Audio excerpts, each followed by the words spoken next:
আজকে দেখাবো বুদ্ধির রাজা মদন টাকের বোতল বিজ্ঞানী হয়ে ওঠার গল্প।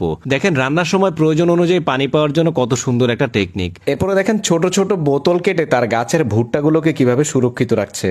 তারপরে দেখেন একটা বোতলের মধ্যে ভিজা সুতা পেঁচিয়ে কাঠের উপরে প্রয়োজন অনুযায়ী দেখেন একটা সুন্দর দাগ টেনে দিল। এরপরে দেখেন 1 লিটারের একটা বোতল ফুটো করে কিভাবে 5 লিটারের বোতল থেকে সহজে পানি ঢালতে হয় সেই টেকনিক। তারপর দেখেন চালের বস্তা থেকে কিভাবে সহজে পরিমাণ মতো চাল ঢালা যায় সেই টেকনিক। এরপরে দেখেন ঝাড়ু তৈরি করার জন্য একটা বোতল কেটে গরম পানি ঢেলে পাটখড়ি দিয়ে দেখেন একটা সুন্দর ঝাড়ু বানিয়ে ফেলেছে।